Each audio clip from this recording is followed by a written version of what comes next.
Assalamualaikum warahmatullahi wabarakatuh. Innal hamdalillah nahmaduhu wa nasta'inuhu wa nastaghfiruh wa na'udzu billahi min shururi anfusina wa sayyiati a'malina may yahdihillahu fala mudilla lahu wa may yudlil fala hadiya lahu. Asyhadu an la ilaha illallah wahdahu la syarika lahu wa asyhadu anna Muhammadan abduhu wa rasuluh. Allahumma salli wa sallim wa barik ala nabiyyina Muhammadin wa ala alihi wa sahbihi ajma'in. Ya ayyuhalladzina amanu taqullaha haqqa tuqatih wa la tamutunna illa wa antum muslimun. Ya ayyuhan nasu taqu rabbakumul ladzi khalaqakum min nafsin wahidah wa khalaqa minha zawjaha wa batha minhuma rijalan katsiran wa nisaa'a wattaqullaha alladzi tasaaluna bihi wal arham innallaha kana 'alaikum raqiba. Ya ayyuhalladzina amanu taqullaha wa qulu qawlan sadida yuslih lakum a'malakum wa yaghfir lakum dhunubakum wa may yuti'illaha wa rasulahu faqad faza fawzan 'azima. Amma ba'du fa inna asdaqal hadithi kitabullah wa khairal hadi Muhammadin sallallahu alaihi wasallam wa syarrul umuri muhdatsatuha wa kullu muhdatsatin bid'ah wa kullu bid'atin dhalalah wa kullu dhalalatin finnar. Ikhwatal iman, kaum muslimin dan muslimat, para pemirsa Aslan TV yang dimuliakan Allah Subhanahu wa taala. Semoga Allah Jalla wa Ala karuniakan kepada kita rahmatnya, Allah karuniakan kepada kita maghfirahnya, Allah karuniakan kepada kita keberkahan dalam hidup ini, baik pada umur kita, pada ilmu kita, dan juga pada setiap aktivitas dalam kehidupan kita. Dan semoga Allah Subhanahu wa taala senantiasa membimbing kita melalui Al-Qur'anul Karim dan sunnah Rasul kita yang mulia sallallahu alaihi wa alihi wasallam. Yang ini merupakan jalan yang lurus bagi kita semuanya, yang tidak akan pernah kita sampai kepada Allah Jalla wa Ala kecuali melalui satu jalan ini, yaitu beragama sesuai dengan Al-Quran dan sunnah Rasulullah sallallahu alaihi wa alihi wasallam menurut pemahaman para sahabat ridwanullahi alaihim ajma'in. Kita bersyukur kepada Allah Subhanahu wa taala di pagi hari ini atas nikmat sunnah yang saat ini kita genggam bersama, atas nikmat kita menjadi umat Nabi kita yang mulia sallallahu alaihi wa alihi wasallam, umat yang terbaik yang Allah keluarkan untuk seluruh manusia. Kuntum khaira ummatin ukhrijat linnas. Kalian adalah sebaik-baik umat yang Allah keluarkan untuk seluruh manusia. Allah Subhanahu wa taala muliakan kita kaum muslimin karena adanya Al-Qur'anul Karim dan karena bimbingan sunnah Rasulullah sallallahu alaihi wa alihi wasallam.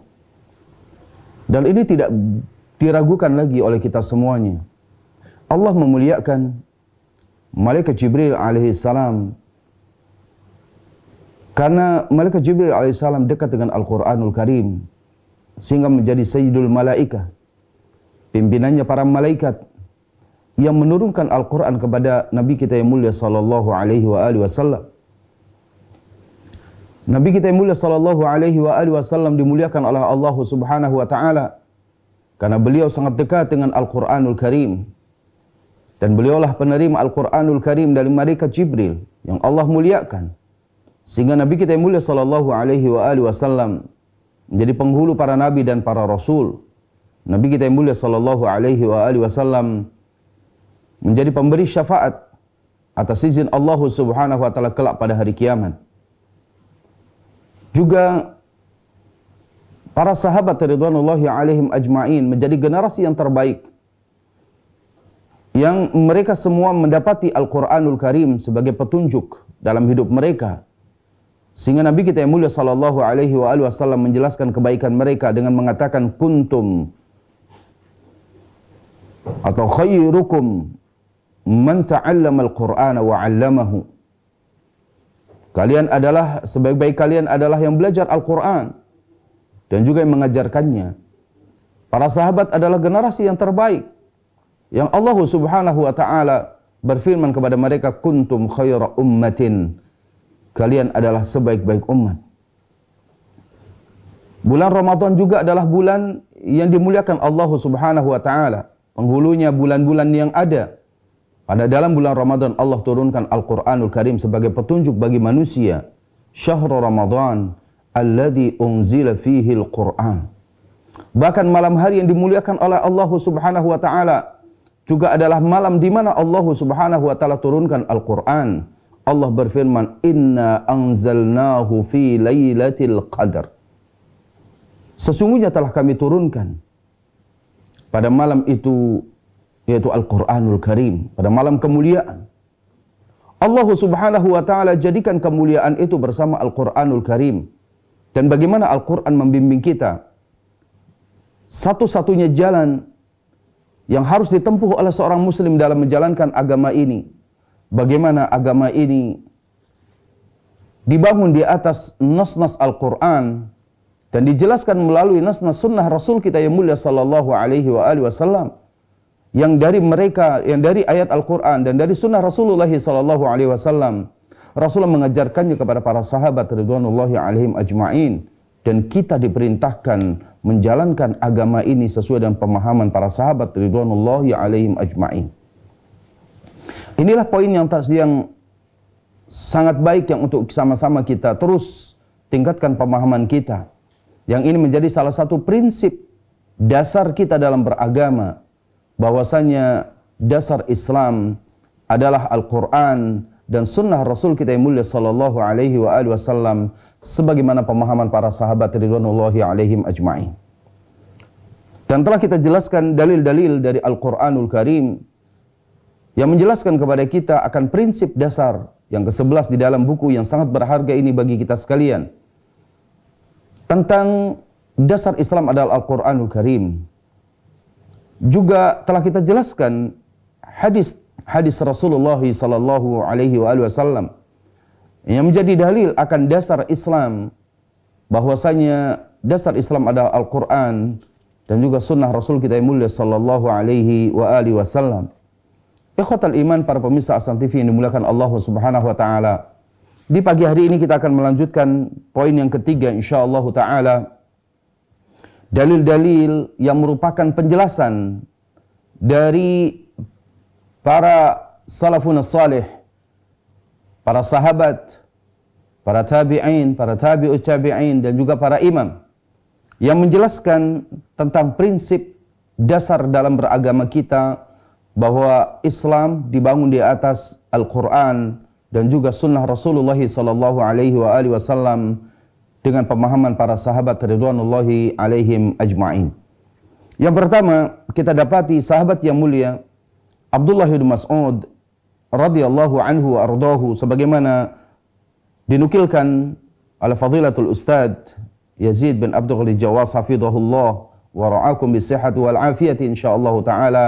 Dalam buku ini beliau menuliskan dan mencantumkan beberapa athar ataupun dalil yang menjadi pegangan bagi kita yang telah disampaikan oleh para sahabat dan juga para ulama yang datang setelahnya, juga para imam kita.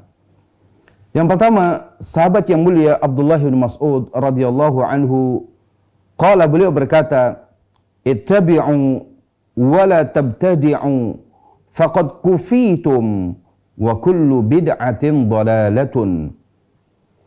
Dari Abdullah bin Mas'ud radhiyallahu anhu ardahu, ia mengatakan, hendaklah kalian mengikuti dan jangan kalian berbuat kebid'ahan.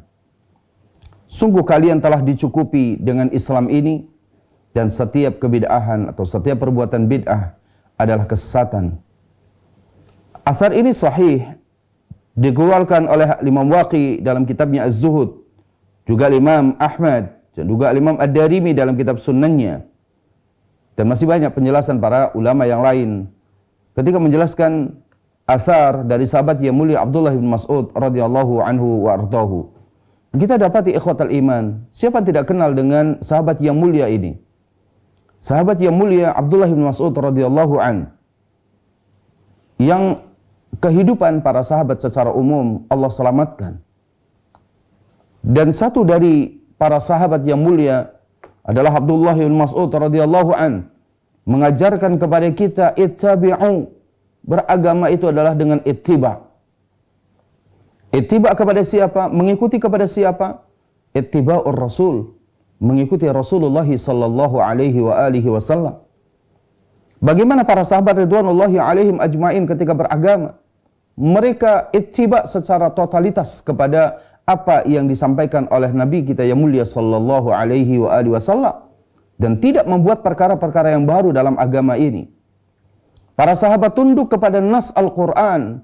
Para sahabat tunduk kepada nas dari hadis-hadis Rasulullah sallallahu alaihi wasallam. Apa yang dibawakan oleh Rasul mereka terima. Apa yang disampaikan oleh Rasulullah sallallahu alaihi wasallam, mereka telah mencukupkan diri mereka dalam beragama ini. Mereka tidak mencari-cari sumber-sumber agama selain dari Al-Quran dan juga sunnah Rasulullah sallallahu alaihi wasallam. Lalu kemudian kata beliau ketika menjelaskan ittabi'u wa la tabtadi'u, beragama itu adalah dengan cara mengikuti Rasulullah sallallahu alaihi wasallam dan tidak membuat perkara bid'ah. Karena kata beliau faqad kufitum, sungguh kalian telah dicukupi dengan agama ini.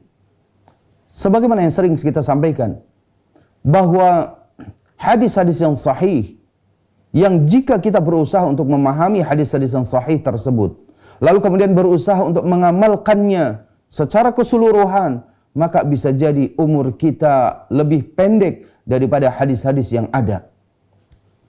Atau dalam bahasa lain, hadis yang sangat banyak tersebut yang menjadi petunjuk bagi kita dalam beragama ini, hadis yang sahih jika kita memahaminya, maka ini jauh lebih banyak dan lebih lama untuk bisa kita amalkan, melebihi dari umur kita 60 hingga 70 tahunnya. Inilah dikatakan oleh sahabat yang mulia Abdullah bin Mas'ud, faqad kufitum. Kalian telah dicukupi agama Islam ini untuk kalian. Karena wa kullu bid'atin dhalalatun, karena setiap perkara bid'ah adalah kesesatan. Artinya apa? Berpeluang keluar dari Al-Quran dan keluar dari sunnah Rasulullah sallallahu alaihi wasallam dengan peluang yang sangat luas, yang sangat lebar, menjalankan agama tanpa dasar, tanpa dalil dari Al-Quran dan sunnah Rasulullah sallallahu alaihi wasallam. Yang kedua masih dari asar sahabat yang mulia Abdullah bin Mas'ud radhiyallahu anhu, juga beliau mengatakan, "Man kana minkum muta'assiyan falyata'assa bi ashabi Muhammadin sallallahu alaihi wasallam, fa innahum kanu abarra hadhihi al-ummati quluba wa a'maqaha ilma wa aqallaha takallufa wa aqwamaha hadya wa ahsanaha hala. Qauman ikhtarahumullahu li suhbati nabiyyih fa'arifu lahum fadlahum wattabi'uhum fi atharihim fa innahum kanu 'alal huda al-mustaqim." Perhatikan ikhwatal iman azanallahu wa iyyakum ajma'in. Asar dari sahabat yang mulia Abdullah bin Mas'ud ini ada perkataan yang sangat indah, kesaksian dari beliau terhadap kehidupan para sahabat ridwanullahi alaihim ajma'in.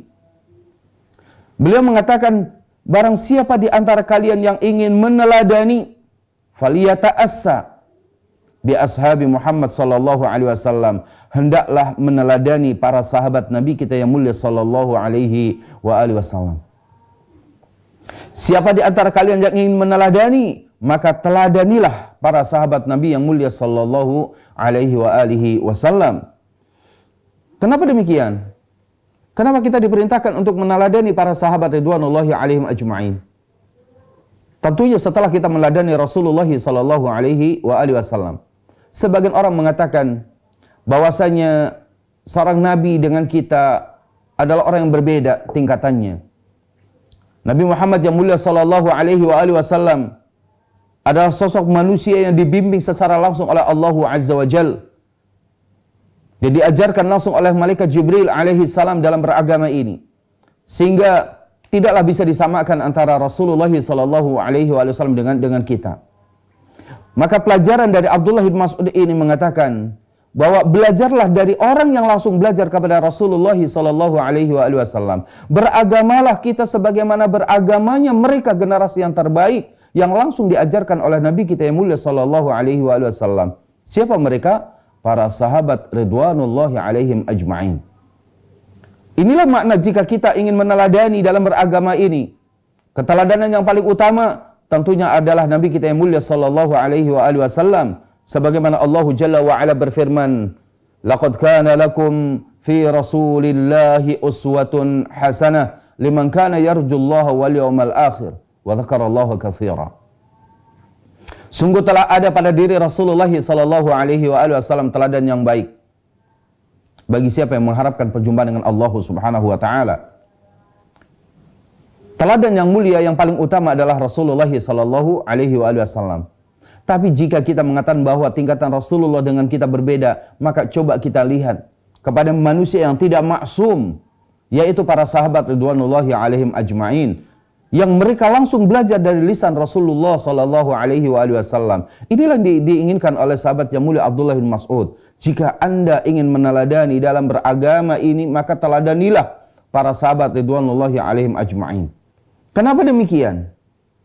Dijawab oleh sahabat yang mulia Abdullah bin Mas'ud ini, fa innahum kanu abarra hadhil ummati quluba, karena sesungguhnya mereka adalah umat yang paling baik hatinya, wa a'maqaha ilma, paling dalam ilmunya, wa aqallaha takallufa, paling sedikit bebannya, wa aqwamaha hadya, paling lurus petunjuknya, wa ahsanaha hala, serta paling baik keadaannya. Para sahabat adalah qauman ikhtarahumullahu li suhbati nabiyyi, suatu kaum yang telah Allah pilih untuk menemani Rasulullah sallallahu alaihi wasallam. Fa'rifu fadlahum, maka kenalilah keutamaan yang ada pada mereka. Wattabi'uhum fi atharihim, dan ikutilah jejak-jejak mereka, asar-asar mereka. Kita diperintahkan untuk apa? Ittabi'u fi atharihim. Ikuti asar, ya, jejak-jejak kehidupan mereka. Bagaimana mereka berucap, bagaimana para sahabat ridwanullahi alaihim menjalankan ibadahnya kepada Allah Subhanahu wa taala. Ittabi'uhum fi atharihim fa innahum kanu 'alal huda al-mustaqim. Karena sesungguhnya mereka berada di atas petunjuk yang lurus. Mereka berada di atas jalan yang lurus, yang mereka mendasarkan agama ini kepada Al-Quran dan Sunnah Rasulullah Sallallahu Alaihi Wasallam. Asar ini diriwayatkan oleh Al-Imam Ibnu Abdul Bar dalam kitab Jami'u Bayanil Ilmi wa Fadlih, dan juga sanad ini ataupun asar ini boleh kita jadikan sebagai hujjah karena banyak syawahid atau penguat-penguat dari dalil-dalil yang ada. Kemudian ikhwatal iman, a'azzani Allahu wa iyyakum ajma'in. Juga kita mencoba perhatikan bagaimana para tabi'in yang telah menjelaskan kepada kita, yaitu seorang yang bernama Muhammad ibnu Sirin rahimahullahu tabaraka wa ta'ala, seorang ulama dari kalangan tabi'in yang wafat pada tahun 110 Hijriah.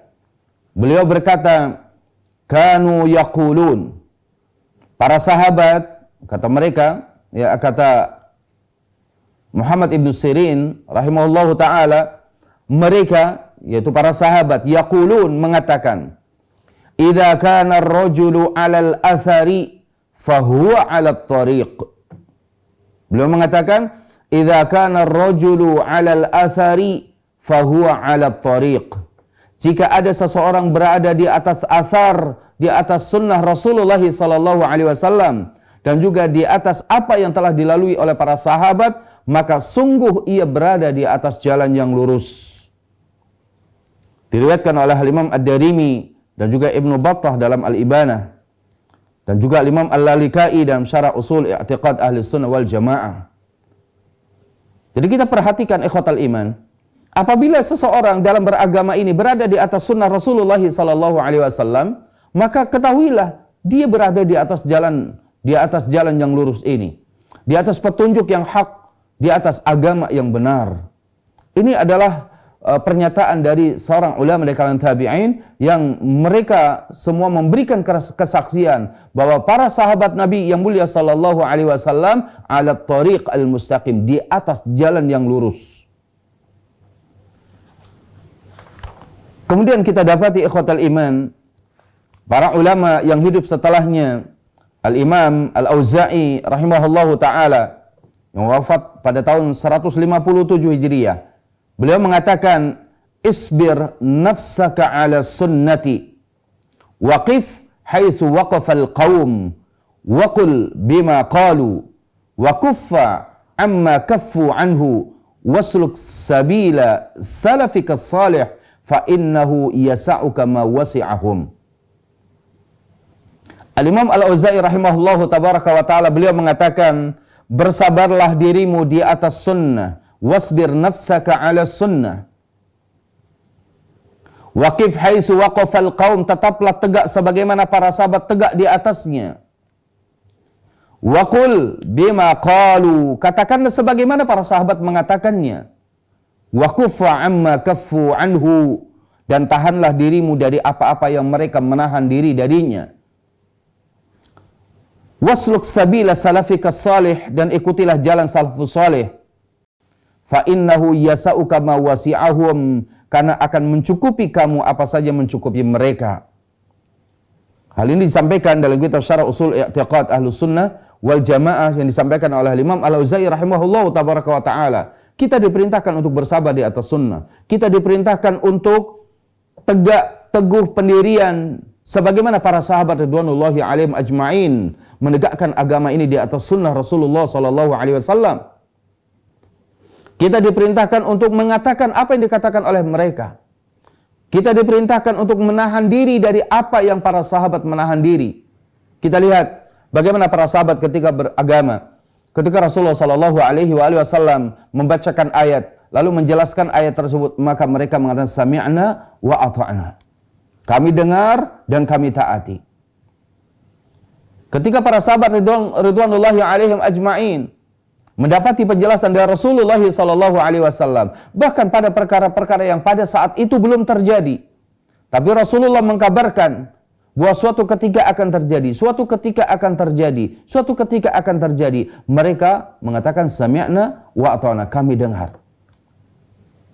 Dan ini banyak dijelaskan dalam hadis tentang alamat an-nubuwah, tanda-tanda kenabian, yang itu terkadang tanda tersebut belum terjadi pada masa sahabat ridwanullahi alaihim ajma'in, tapi para sahabat meyakini dan mempercayainya.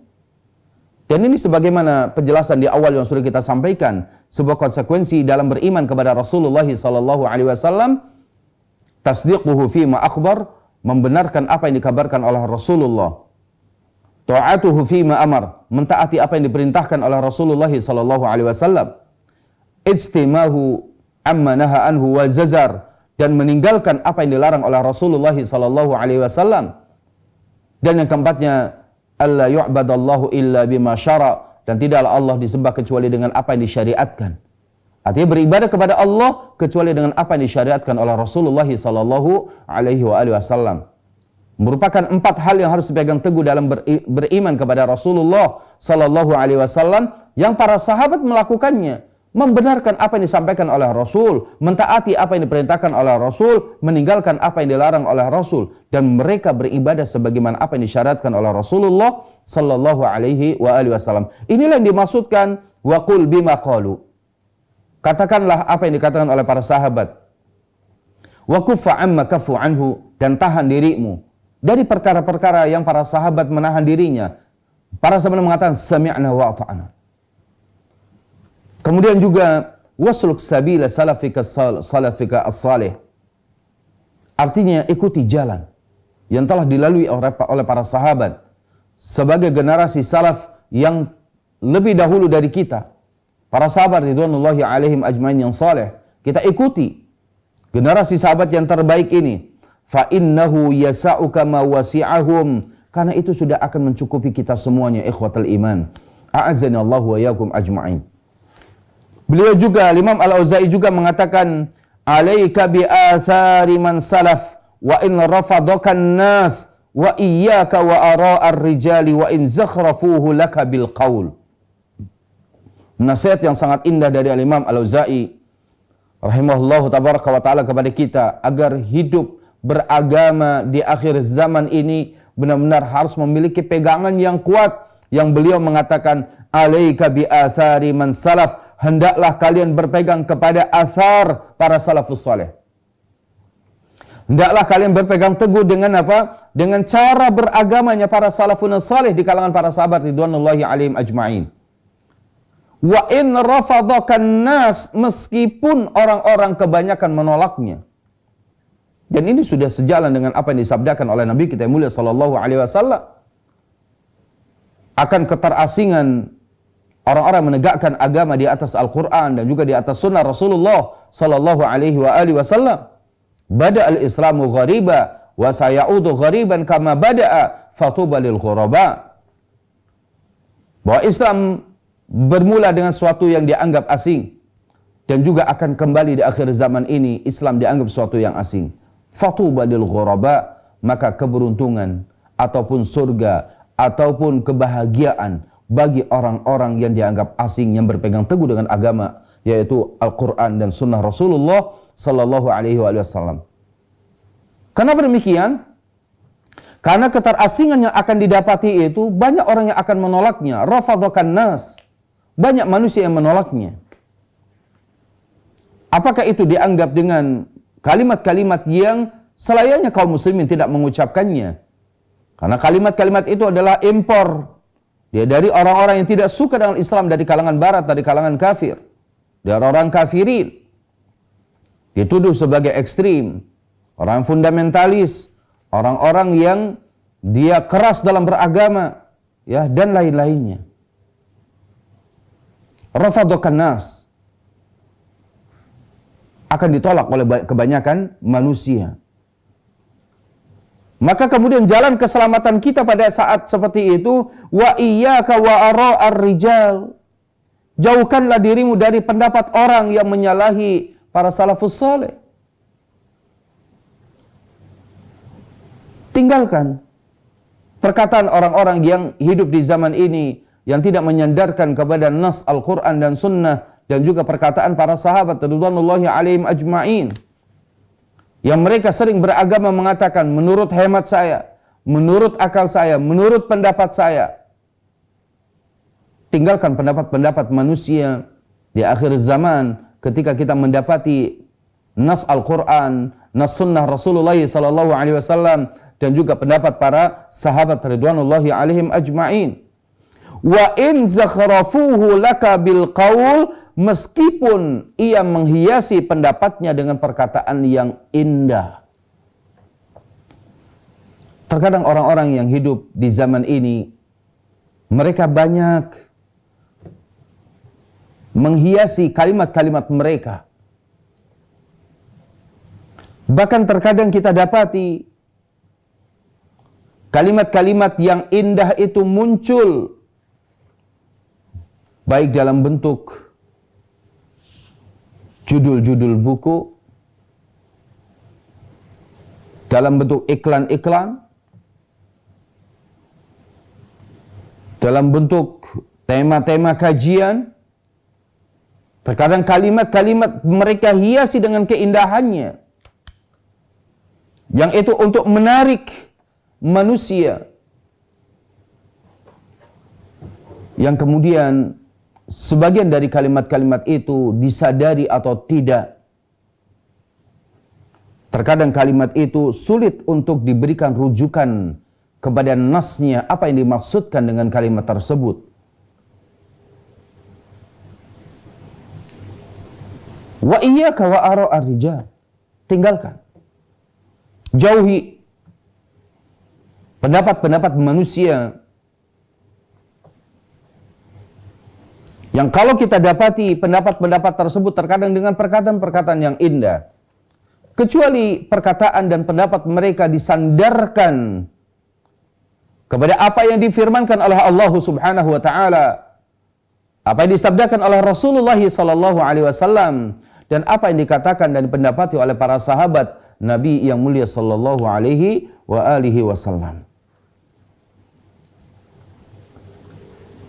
Lalu kemudian kita dapati juga perkataan Imam Ahlus Sunnah Al-Imam Ahmad Ibn Hanbal, seorang ulama yang wafat pada tahun 241 Hijriah. Beliau berkata, usulus sunnati indana. Prinsip ahlus sunnah menurut kami, kata beliau, at-tamassuku bima kana alaihi ashabu Rasulillah sallallahu alaihi wasallam, yaitu berpegang dengan apa yang dilaksanakan oleh para sahabat Rasulullah sallallahu alaihi wasallam, wal iqtida'u bihim, dan mengikuti jejak mereka, wa tarkul bid'ah, dan meninggalkan perkara-perkara bid'ah, wa kullu bid'atin fahiya dhalalatun, dan setiap perkara bid'ah adalah kesesatan. Sebagaimana dijelaskan dalam kitab Ushulus Sunnah oleh Al-Imam Ahmad Ibn Hanbal rahimahullahu tabaraka wa ta'ala. Beliau mengatakan usulus sunnati indana, prinsip dasar dalam Islam kita sebagai ahlus sunnah wal jamaah kita adalah at-tamassuk bima kana alaihi ashabu Rasulillah sallallahu alaihi wasallam, yaitu berpegang teguh dengan apa yang telah dipegang teguh oleh para sahabat Rasulullah sallallahu alaihi wasallam. Wal iqtida'u bihim, mengikuti mereka, mengikuti jejak para sahabat ridwanullahi alaihim ajma'in. Wa tarkul bid'ah, dan meninggalkan perkara-perkara bid'ah. Ikhwatal iman azanallahu wa yakum ajma'in. Seorang ulama Al-Imam Al-Barbahari rahimahullahu taala yang wafat pada tahun 329 Hijriah, beliau berkata, ya, dalam beberapa matan-matan beliau dalam kitab Syarhus Sunnahnya, di matan pertama beliau mengatakan, ketahuilah sesungguhnya Islam adalah sunnah dan sunnah adalah Islam, dan masing-masing tidak dapat dipisah-pisahkan. I'lam rahimakallah annal islama huwa sunnah wa sunnata hiyal islam. La yakumu ahaduhuma illa bil akhar.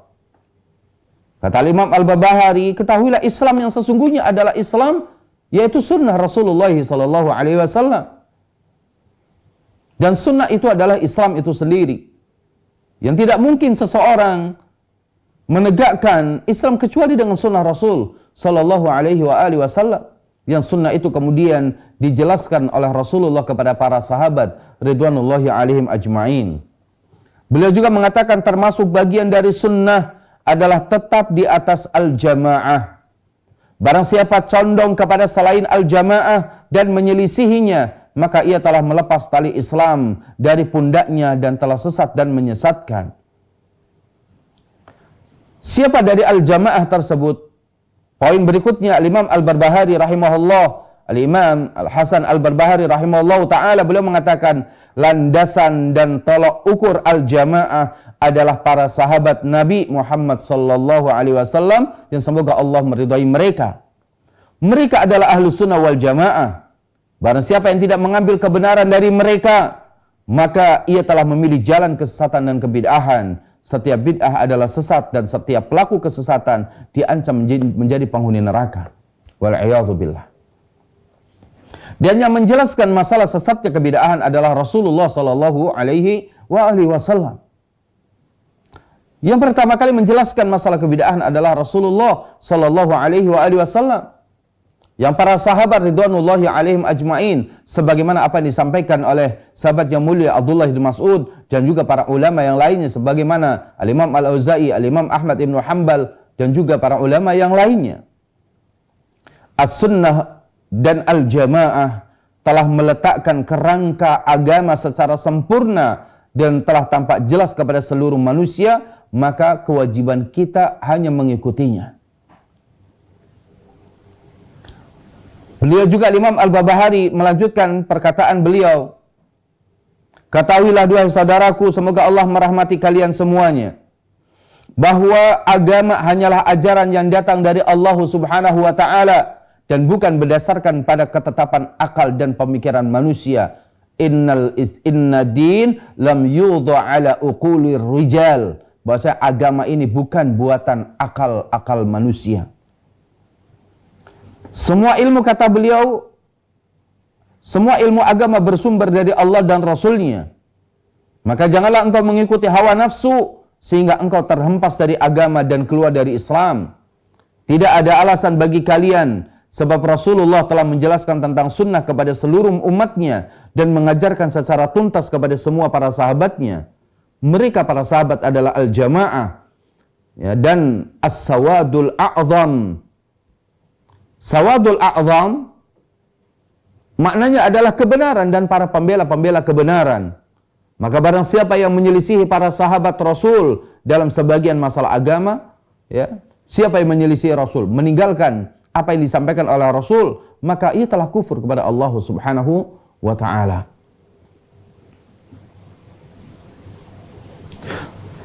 Artinya meskipun bahwa kekufuran itu bertingkat-tingkat, karena ada orang yang dia berpaling dari sunnah Rasulullah SAW, berpaling dengan menentangnya. Ada orang yang berpaling dengan kemalasannya. Ada orang yang berpaling dari sunnah itu karena kejahilannya. Maka kekufuran yang dilakukan oleh mereka pun bertingkat-tingkat. Minimal adalah dia kufur nikmat atas sunnah Rasulullah SAW. Lantas kemudian, bagaimana perhatian para ulama terhadap akidah Ahlussunnah wal Jamaah ini? Kita dapati banyak sekali penjelasan dari para ulama yang sangat memperhatikan berkaitan dengan akidah Ahlussunnah wal Jamaah tentang prinsip dasar Islam yang mendasarkan agama ini, berdasarkan Al-Quran dan Sunnah ini. Dijelaskan oleh Fadilatul Ustadz, beliau mengatakan sesungguhnya para ulama mempunyai perhatian yang sangat besar terhadap akidah Ahlus Sunnah, akidah para salaf ini, akidah para salafun salih, para sahabat ridwanullahi alaihim ajma'in. Mereka menulis kitab-kitab yang banyak sekali untuk menjelaskan dan menerangkan akidah salaf ini, serta membantah orang-orang yang menentang dan juga menyalahi akidah ini dari berbagai macam firqah ataupun golongan yang sesat. Karena sesungguhnya akidah dan manhaj salaf ini dikenal dengan riwayat yang bersambung, sanadnya bersambung sampai kepada imam-imam Ahlus Sunnah yang hidup tidak jauh dari generasi yang terbaik dari umat ini. Imam-imam kita adalah hidup yang bersambung sanad mereka, keilmuan mereka kepada 3 generasi yang terbaik dari umat ini. Yang pertama generasi sahabat, kemudian generasi tabi'in, dan juga generasi tabi'at tabi'in, pengikutnya para tabi'in. Sekedar untuk mengetahui akidah dan manhaj salaf ini, maka kita bisa melihat beberapa hal secara ringkas, ya, meskipun ini banyak sekali, ya, kitab-kitab yang menjelaskan tentang masalah akidah Ahlus Sunnah, akidah para salaf, akidah para sahabat ridwanullahi alaihim ajma'in. Tapi kita lihat yang pertama, penyebutan lafaz-lafaz mereka dan riwayat ahlul hadis dengan sanad-sanad yang sahih. Sanad yang sahih, dia bersambung sanadnya sampai kepada Rasulullah sallallahu alaihi wasallam. Kedua, yang meriwayatkan akidah dan manhaj salaf adalah seluruh ulama kaum muslimin dari berbagai macam disiplin ilmu, yaitu ada yang ahlul usul, ahlul fiqh, ahlul hadis, ahlul tafsir, dan yang lain-lainnya. Artinya para ulama yang menyampaikan akidah kepada kita, yang sampai akidah itu sampai kepada kehidupan kita saat ini adalah para ulama yang memang ahli-ahli dalam bidang mereka. Secara umum, para ulama menguasai. Al-Imam Ahmad ibn Hanbal, Al-Imam Muhammad ibn Idris Syafi'i rahimahullahu ta'ala, yang sebelumnya ada Al-Imam Malik, sebelumnya ada Al-Imam Abu Hanifah, dan juga para ulama yang hidup pada zaman tersebut. Mereka adalah orang-orang yang hidup lebih dekat dengan 3 generasi yang terbaik dari umat ini, dan mereka mengambil ilmu langsung dari sumber-sumbernya. Sehingga akidah dan manhaj salaf ini diriwayatkan oleh para ulama dari berbagai disiplin ilmu secara mutawatir. Artinya tidak bisa ditolak. Tidak boleh diragukan oleh kita. Akidah ini sampai kepada kita karena sanad-sanad itu terus bersambung, ilmu itu terus bersambung, tidak terputus. Penulisan dan pembukuan akidah dan manhaj salaf seiring bersamaan dengan penulisan dan juga pembukuan sunnah Rasulullah sallallahu alaihi wasallam. Sejalan dengan penulisan hadis yang ada, maka para ulama pun menjelaskan akidah-akidah yang ada, yang berdasarkan Al-Quran dan sunnah Rasulullah sallallahu alaihi wasallam. pentingnya berpegang dengan akidah salaf ini, di antara akidah-akidah yang lainnya, yang pertama, bahwa dengan akidah salaf seorang muslim akan mengagungkan Al-Quran dan As-Sunnah. Saya ulang, dengan akidah salaf, maka seorang muslim akan mengagungkan Al-Quran dan akan mengagungkan Sunnah. Artinya tidak akan pernah orang yang akidahnya benar, dia tidak akan pernah mendahului Al-Quran dan Sunnah. Ada nas Al-Quran, ada nas Sunnah, kemudian orang itu mengatakan, menurut hemat saya, menurut pendapat saya, ini berarti ada kecacatan pada akidah seperti ini. Pada manhaj beragamanya. Ketika sudah dijelaskan ada nas Al-Quran, ada hadis Rasulullah Sallallahu Alaihi Wasallam, maka kita mesti mengatakan, sami'na wa ata'na, kami dengar dan kami taati. Adapun akidah yang lain, karena sumbernya adalah akal dan nafsu mereka, maka mereka akan mempermainkan dalil, sedang dalil dan tafsirannya akan mengikuti hawa nafsu mereka. Jadi kalau berakidah tidak dengan nas dalil Al-Quran dan Sunnah, beragama tidak dengan Al-Quran dan Sunnah, tapi dengan akal-akal mereka, maka ini sulit untuk dipertanggungjawabkan. Kalau kita beragama dengan hasil logika kita, maka kita akan bertanya, logika siapa yang menjadi sandaran? Logikanya siapa yang menjadi tolak ukur? Nafsunya siapa yang akan menjadi tolak ukur dalam beragama ini? Tapi kalau nasnya Al-Quran, bukti dalilnya ada Al-Quran dan Sunnah, sudah jelas. Setiap segala sesuatu bisa dipertanggungjawabkan. Bahkan para ulama hadis, ikhwatul iman, para pemirsa Asam TV yang dimuliakan Allah Subhanahu wa taala, kalau kita dapati hadis ini dinilai sahih, hadis ini dinilai sunnah, hasan, hadis ini dinilai sebagai hadis yang dhaif, bahkan hadis ini dianggap ini adalah hadis yang palsu, buatan-buatan manusia biasa. Bisa dipertanggungjawabkan. Di mana letak kedhaifannya? Pada matanya, pada sanadnya, pada perawinya atau yang lain-lainnya. Sangat mudah untuk difahami oleh kita. Apalagi di zaman sekarang ini, di mana para ulama sudah berupaya semaksimal mungkin memisahkan mana hadis-hadis yang sahih, mana hadis yang dhaif, mana hadis yang hasan dan lain-lainnya. Kita tinggal membacanya. Yang jadi masalah adalah terkadang kita dapati kemalasan kita yang luar biasa. Ketika para ulama sudah menjelaskan, bahkan membukukan hadis-hadis yang sahih, hadis-hadis yang hasan, hadis-hadis yang dhaif, maka kemudian sekedar kita membacanya saja kita tidak akan menyempatkan waktu kita. Tapi kemudian ketika disampaikan bahwa hadis ini dhaif, maka kemudian akal mereka, nafsu mereka, logika mereka membantahnya. Bahkan mereka membencinya. Ini terkadang kita dapati sebagian dari kalangan kaum muslimin ketika beragama. Mereka belum berbuat banyak untuk agama ini. Sebagaimana para ulama-ulama kita, mereka telah memberikan, menghibahkan hidup mereka untuk pembelaan terhadap agama yang hak ini. Yang hidup mereka, tidur mereka sedikit, dan mereka curahkan untuk menulis kitab-kitabnya para ulama, memeriksa hadis-hadis yang ada yang bertebaran di mana-mana, memisahkan mana yang sahih, mana yang hasan, mana yang dhaif, yang kemudian kita saat ini tinggal membacanya. Itu pun tidak dilakukan oleh kita. Bahkan dengan lancangnya sebagian orang-orang yang jahil, kemudian yang diteliti bukan hadisnya, tapi yang menulis dan memisah-misahkannya itu dikritik oleh mereka habis-habisan, padahal mereka belum berbuat apa-apa untuk agama ini. Kemudian dengan akidah salaf, seorang muslim akan terikat dengan generasi yang pertama, itu para sahabat. Dan mereka adalah sebaik-baik manusia dan umat. Karena dengan akidah para salaf ini, akidahnya para sahabat, tentunya kita akan terikat terus sejalan dengan apa yang dilakukan oleh para sahabat. Dengan akidah salaf, kaum muslimin dan para da'inya akan bersatu sehingga dapat mencapai sebuah kemuliaan serta menjadi sebaik-baik umat. Kalau manhajnya benar, cara beragamanya benar, nas dalilnya Al-Quran dan sunnahnya benar, dipegang teguh secara bersama, maka akan sampai kepada sebuah satu kesatuan dan juga persatuan pada umat ini.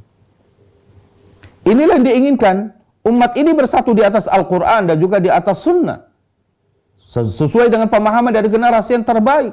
Karena kita ingin menjadi orang yang terbaik, maka contoh dalam beragama pun adalah contoh yang terbaik dari umat ini, yaitu para sahabat ridwanullahi alaihim ajma'in. Hal ini karena akidah salaf berdasarkan Al-Quran dan As-Sunnah menurut pemahaman para sahabat.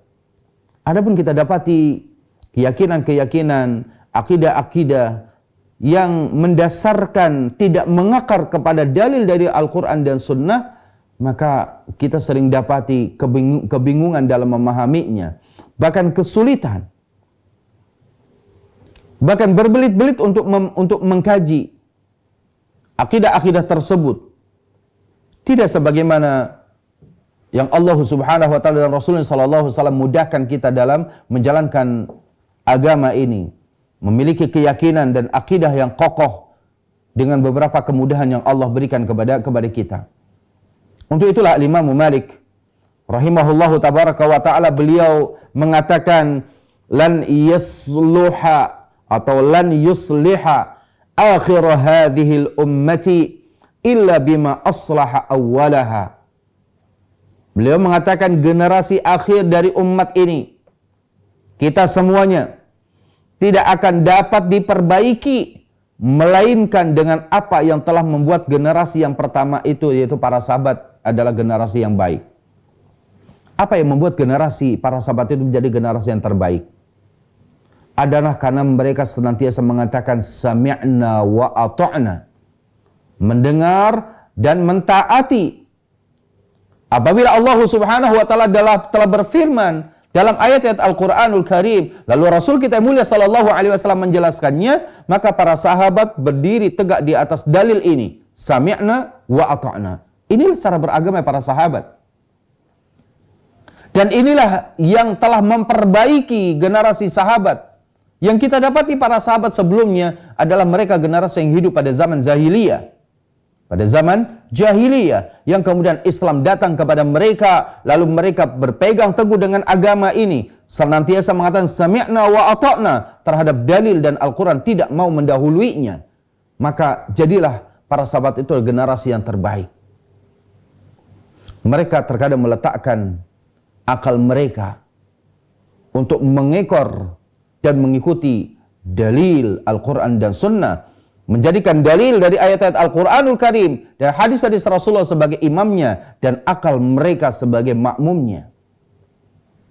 Ini adalah cara beragama para sahabat. Maka Imam Malik rahimahullah mengatakan lan yusliha akhir hadhil ummah illa bima aslaha awwalaha. Generasi akhir dari umat ini tidak akan pernah bisa baik kecuali dengan apa yang Allah telah memperbaiki generasi pertama, itu para sahabat. Kenapa kita mesti mengikuti akidah para salaf, akidah para sahabat? Akidah salaf adalah akidah yang jelas, akidah yang mudah, yang jauh dari takwil, ta'til ataupun tasybih. Dalam perkara-perkara ya tentang sifat-sifat Allah Subhanahu wa taala atau dalam perkara yang lainnya, maka akidah salaf adalah akidah yang mudah untuk dipelajari oleh setiap muslim. Tidak membutuhkan pentakwilan yang jelimet yang akan menyulitkan kita untuk menjalankannya. Tidak juga meninggalkan atau meniadakan sifat-sifat tersebut atau ta'til dengan bermaksud mensucikan Allah Subhanahu wa taala dari sifat-sifat itu, kemudian orang ini malah meniadakan sifat tersebut. Ini namanya ta'til. Atau barangkali tasybih, menyerupakan. Sedangkan akidah salaf adalah sesuai dengan apa yang ada di dalam nas tersebut, yang kita pun berusaha untuk memahaminya dengan sebagaimana apa yang difahami oleh para sahabat. Kita dapat bagaimana para sahabat memahami hal seperti itu. Oleh karena itu, dengan kemudahan yang Allah berikan ini, setiap muslim akan mampu mengagungkan Allah Subhanahu wa taala. Setiap muslim akan merasa tenang dengan qada dan qadar Allah Subhanahu wa taala. Seorang muslim akan mampu dia menjalankan agamanya dengan baik. Maka akidah salaf adalah akidah yang selamat. Ya, karena generasi yang pertama para sahabat adalah generasi yang telah diselamatkan oleh Allah Subhanahu wa taala. Dengan akidah salaf ini akan membawa seseorang kepada keselamatan di dunia dan juga keselamatan di akhirat. Untuk itulah ikhwatal iman azani Allah wa yakum ajma'in. Allah telah memerintahkan kepada kita agar kita mengikuti jalannya mereka semuanya. Agar kita mengikuti jalannya para sahabat dan beragama ini. Tidak menentang Rasul dan tidak menyelisihi apa yang telah dilakukan oleh Rasulullah dan para sahabatnya. Allah Jalla wa Ala berfirman dalam surah An-Nisa ayat 115, "Wa may yushaqiqir rasula min ba'di ma tabayyana lahul huda wa yattabi' ghayra sabilil mu'minin nuwallihi ma tawalla wa nuslihi jahannam wa sa'at masira." Kata Allah Subhanahu wa taala, siapa yang menentang Rasul yaitu Muhammad sallallahu alaihi wasallam sesudah jelas kebenaran baginya, dan siapa yang mengikuti jalan yang bukan jalannya orang-orang mukmin, jalannya para sahabat, maka kami akan biarkan dia dalam kesesatan yang telah dilakukannya itu, dan kami akan masukkan dia ke dalam neraka jahanam, kata Allah. Dan jahanam itu seburuk-buruknya tempat kembali. Ayat ini jelas dan sangat mudah untuk dipelajari oleh kita, agar kita wajib mengikuti jalannya para sahabat ridwanullahi alaihim ajma'in, yaitu sabil al-mu'minin, jalannya orang-orang mukmin pada masa itu. Dan jangan sampai kita yattabi' ghaira sabili al-mu'minin, mengikuti selain dari jalannya para sahabat.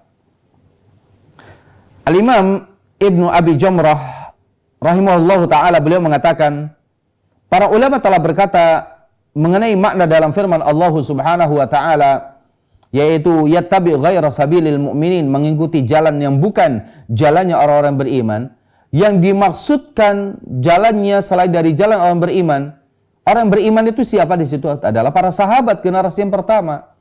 Jadi kalau orang menentang Rasul setelah jelas petunjuk dari Allah, lalu kemudian dia mengikuti jalan selain jalannya para sahabat di sini, maka Allah Subhanahu wa taala akan nuwallihi ma tawalla, akan membiarkan dia sejauh dia berpaling.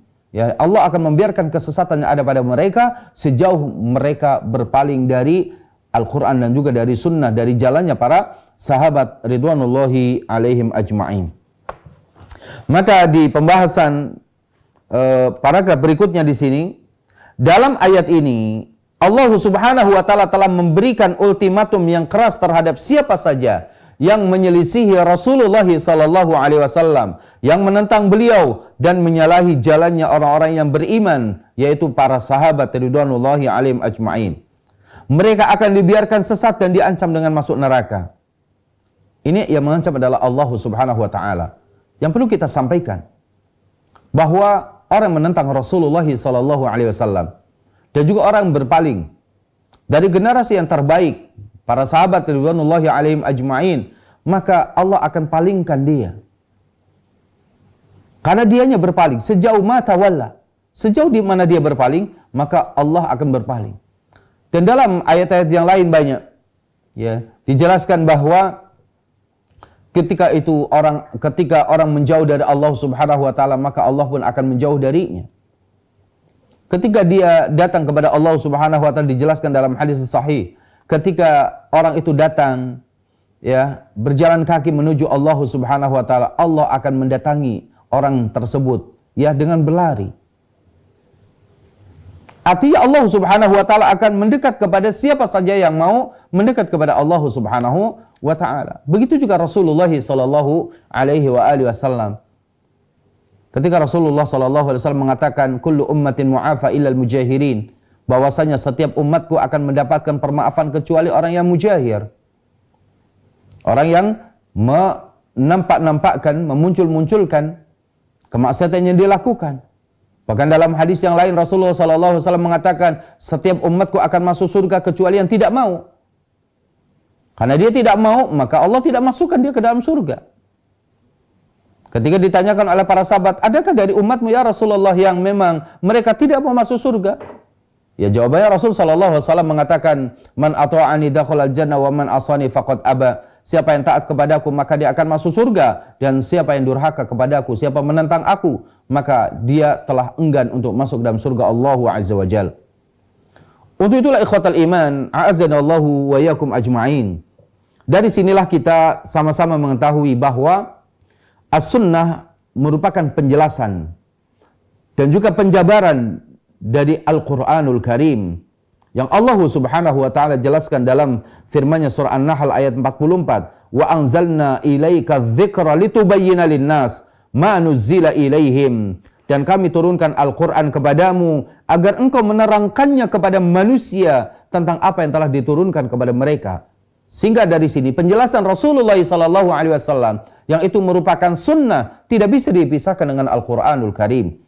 Maka kesimpulan dari apa yang kita sampaikan pada prinsip dasar Islam yang ke-11 ini, bahwa dasar Islam adalah Al-Quran dan juga sunnah Rasulullah SAW. Al-Quran dan sunnah tidak bisa dipisahkan. Dan lalu bagaimana Rasulullah SAW menjelaskan agama ini kepada para sahabat, sehingga para sahabat ya keteladanan mereka sangat ya dianjurkan untuk kita ikuti. Bahwa generasi terbaik dari umat ini para sahabat, maka wajib bagi kita mengikuti jejak-jejak para sahabat. Alaika bi athari salaf as-salih, wajib bagi kita untuk mengikuti jejak para sahabat ridwanullahi alaihim ajma'in, karena mereka adalah generasi yang terbaik yang beragama, mereka mengambil dari sumbernya yaitu Al-Quran dan sunnah Rasulullah sallallahu alaihi wa alihi wasallam. Demikianlah yang bisa saya sampaikan di kesempatan pagi hari ini. Semoga di poin yang ke-11 dari prinsip dasar ini yang sudah kita selesaikan, semoga hal ini bermanfaat untuk saya dan juga untuk kaum muslimin dimanapun antum berada yang mengikuti acara kita, kajian akidah, bimbingan, manhaj ya pada pembahasan prinsip dasar Islam ini. Semoga hal ini kita semua diistiqomahkan oleh Allah Subhanahu wa taala ya untuk beragama di atas agama yang hak, yaitu di atas Al-Quran dan sunnah Rasulullah sallallahu alaihi wa alihi wasallam. Aqulu qouli hadza wa astaghfirullah li wa lakum wa sallallahu ala nabiyyina Muhammadin wa akhiru da'wana alhamdulillahi rabbil alamin.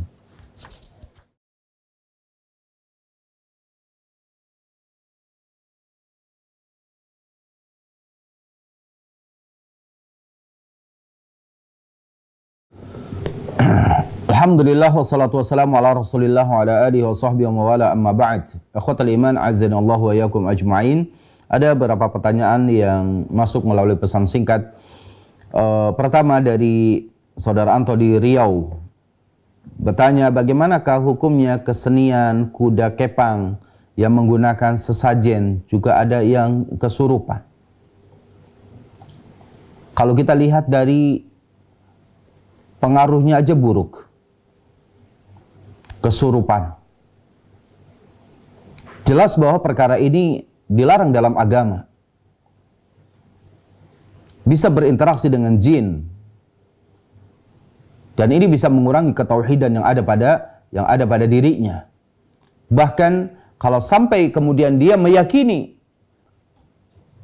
terhadap kebenaran yang ada, yang seakan-akan bahwa ilmu hal itu datang dari Allah Subhanahu wa taala dan Allah perintahkan kepada mereka, maka keyakinan seperti ini adalah keyakinan yang batil. Maka sesajen, kemudian seni-seni seperti ini ya, yang sampai kemudian berbuat yang tidak wajar sebagaimana dilakukan oleh manusia biasa.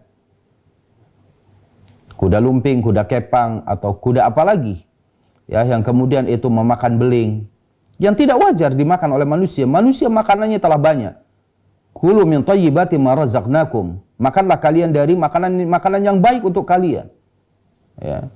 Maka semua yang dilakukan oleh mereka yang seperti ini adalah jelas bertentangan dengan nas agama kita yang sahih. Ya, artinya tidak boleh.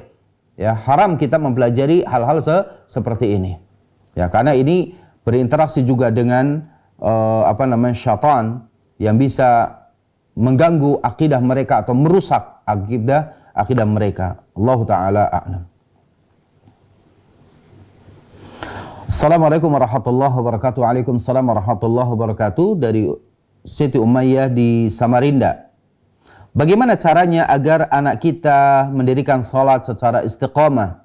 Karena selama ini kalau disuruh aja baru sholat, kalau tidak disuruh tidak sholat. Taib, ibu yang dimuliakan Allah Subhanahu wa taala, bahwa pendidikan itu atau tarbiyah itu tidak boleh berhenti. Sebagaimana kita mengajarkan ya anak kita tentang berbicara, mengajarkan anak kita tentang ya makan, tentang minum, tentang apa saja dalam kehidupan ini, kita terus-menerus mengajarkan dan tidak berhenti. Sebagian orang kemudian dia bersifat at-ta'ajjul atau isti'jal, yaitu tergesa-gesa ingin memetik hasil dari apa yang dia lakukan. Mengingatkan 1 kali, 2 kali, 3 kali, lalu orang itu dicap atau anak itu dicap bahwa ini anaknya sudah tidak saleh. Tentunya ini keluar dari konsep pendidikan dalam agama. Bahwa konsep dalam pendidikan agama itu dilakukan secara apa? Istimrar, terus-menerus.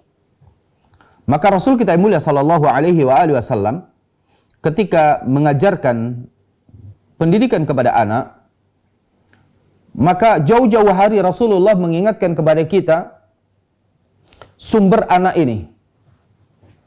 Dimulai dari bagaimana ketika seseorang belum menikah, laki-laki diperintahkan untuk mencari pasangannya dari wanita yang baik. Fadfar bidzatid din taribat yadak.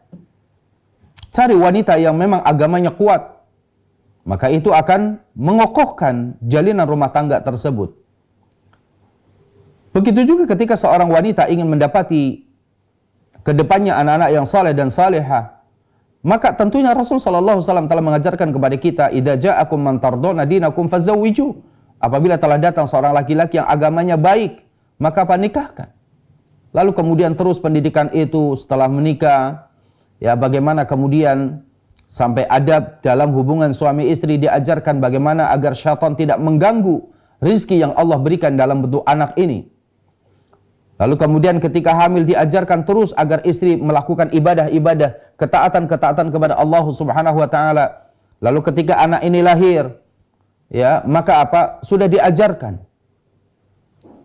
adanya syariat akikah pada hari yang ketujuhnya.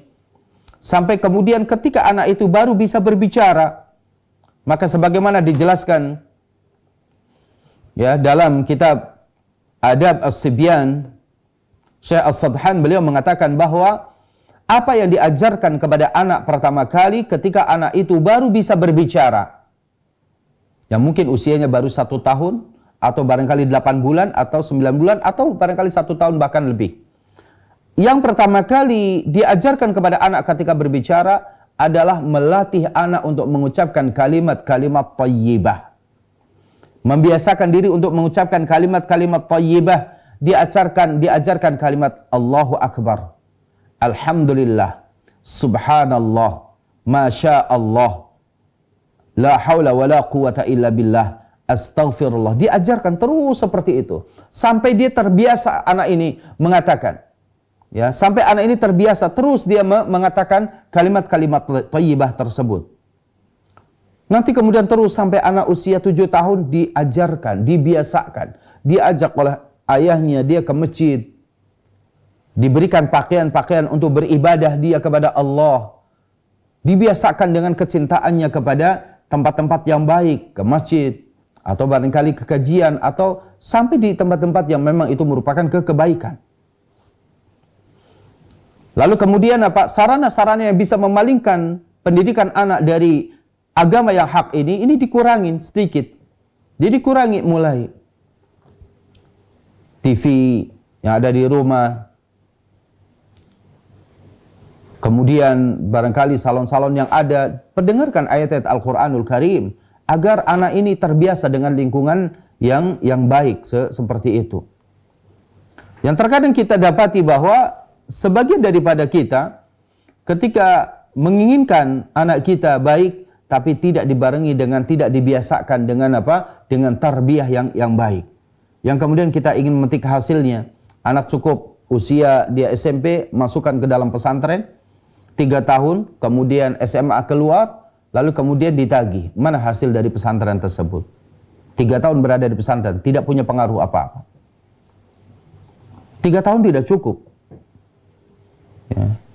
6 tahun juga tidak cukup. Tapi terus tarbiyah ini, tidak boleh bosan kita untuk terus mengajarkan anak untuk kebaikan dan kebaikan.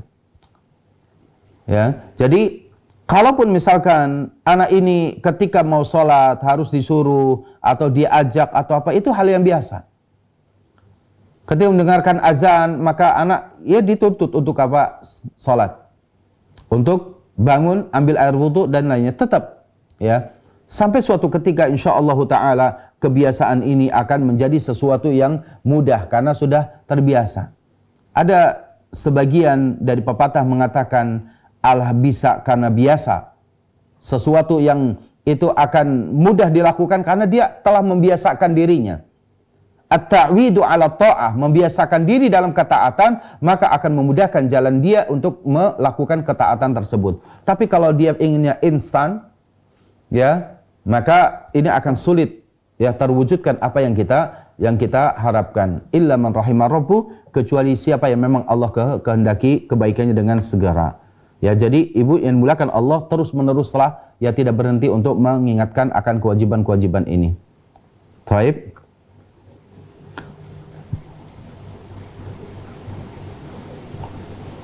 Assalamualaikum. Waalaikumsalam warahmatullahi dari Febi di Jambi.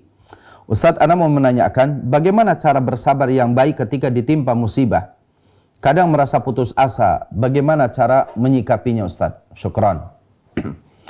Saya tidak tahu ini ikhwan atau akhwat ya yang dimuliakan Allah Subhanahu wa taala, bahwa hidupnya seorang muslim akan menjadikan kebahagiaan dalam hidupnya itu ketika dia mendasarkan hidupnya pada 2 hal. Pertama adalah asyukru, yaitu bersyukur, dan yang keduanya adalah bersabar. Ya. Bersyukur atas segala apa yang telah Allah berikan kepada kita. Bersyukur terhadap nikmat kehidupan ini, nikmat kita beragama, yaitu agama Islam, nikmat kita menjalankan sunnah, nikmat kita Allah karuniakan kepada kita rizki, makan dan minumnya dari yang halal, maka wajib bagi kita bersyukur kepada Allah Subhanahu wa ta'ala. Dan bersyukur ini adalah kebaikan bagi seorang muslim. Begitupun ketika kita dituntut untuk bersabar. Bersabar bukan hanya pada masalah musibah. Bersabar bukan hanya ketika Allah berikan kepada kita ujian. Yang harus pertama kali kita lakukan bahwa bersabar ini, kata para ulama, ya, dibagi menjadi 3. Pertama, bersabar atas ketaatan. Sabar ketika kita menjalankan ketaatan kita kepada Allah Subhanahu wa ta'ala. Sabar ketika kita untuk tilawah Al-Quran. Sabar ketika kita mau salat. Sabar ketika kita berzakat. Sabar ketika kita saum. Sabar ketika kita birrul walidain. Sabar dalam menjalankan ketaatan ini. Karena kalau tidak sabar, tidak akan mampu kita bisa melakukan ketaatan itu sendiri. Yang kedua juga bersabar atas menjauhkan diri kita dari kemaksiatan atau apa yang dilarang. Sabar ketika ada larangan-larangan tersebut. Tahan diri, ya, terus bersabar, meminta pertolongan kepada Allah Subhanahu wa ta'ala. Dan yang ketiga, bersabar ketika ada musibah. Bagaimana cara kita bersabar atas musibah yang menimpa kita? Yang pertama, ikhwatal iman, azanallahu wa yakum ajma'in. Tidak ada kalimat yang bisa menenangkan jiwa kita ketika kita bersabar kecuali sebagaimana yang Allah Subhanahu wa taala berfirman, alladzina idza asabathum musibah qalu inna lillahi wa inna ilaihi raji'un. Orang beriman adalah orang-orang yang ketika terkena musibah, ujian, cobaan, maka qalu, mereka mengatakan inna lillahi, kita ini sesungguhnya milik Allah. Wa inna ilaihi raji'un, dan kita pun akan kembali kepada Allah Subhanahu wa ta'ala. Maknanya adalah apa? Kalimat istirja ini memberikan pelajaran kepada kita. Saat ini yang terjadi adalah apa? Kita sedang mendapatkan musibah. Entah wafatnya orang yang kita cintai atau hilangnya sesuatu yang ada pada diri kita. Yang harus difahami oleh kita, kalimat kita pun adalah milik Allah. Dan kita pun akan kembali kepada Allah Subhanahu wa ta'ala. Hari ini anak kita yang meninggal, atau hari ini suami kita meninggal, hari ini istri kita yang meninggal, maka kita pun akan menyusul setelah itu. Kita pun sama akan meninggalkan rumah itu. Kita pun sama akan meninggalkan kendaraan itu. Kita pun sama akan meninggalkan kota itu. Kita pun sama akan meninggalkan kampung itu. Kita pun sama akan meninggalkan saudara-saudara kita, meninggalkan karib kerabat kita. Inna lillah wa inna ilaihi raji'un. Ucapkan kalimat ini pertama kali ketika musibah itu menimpa kita. Kita katakan juga, inna lillahi ma akhadh wa lahu ma a'ta wa likullin ajalin musamma faltasbir wal tahtasib. Inna lillahi ma akhadh. Sesungguhnya milik Allah apa yang Allah ambil. Kita ini milik Allah Subhanahu wa ta'ala. Kita ini, meskipun kita berpakaian, kita memiliki sesuatu, kita ini milik Allah Subhanahu wa ta'ala. Kapan Allah akan ambil, itu adalah Allah tidak akan pernah menunda-nunda. Ketika rezeki kita sudah habis, ketika ajal kita habis, Allah mewafatkan kita. Inna lillahi ma akhadh. Sesungguhnya milik Allah apa yang akan Allah ambil. Walahu ma a'ta. Milik Allah juga apa yang Allah akan beri. Walikullin ajalin ajal. Setiap kita punya ajal, punya usia yang sudah dibatasi oleh Allah Subhanahu wa ta'ala. Walikullin ajalin musamma. Untuk itulah kita bersabar ya atas apa yang Allah ambil, karena kita ini milik Allah. Lalu kemudian yang ketiga, ya, kita ini dituntut untuk apa? Al-ihtisab, faltasbir wal tahtasib. Setiap musibah, bagaimana caranya musibah itu mendatangkan pahala bagi kita. Jangan sampai kemudian mendapatkan musibah justru dosa yang kita terima.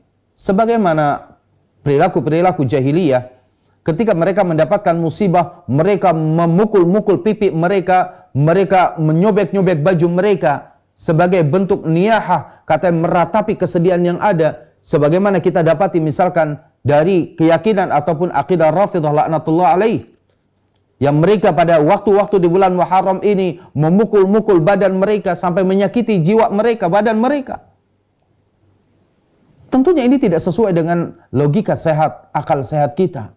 Tidak sesuai dengan fitrah manusia dengan menyakiti diri mereka. Maka bersabar dalam ini adalah carilah pada setiap musibah yang ada itu, bagaimana musibah itu menambah pahala kepada kita.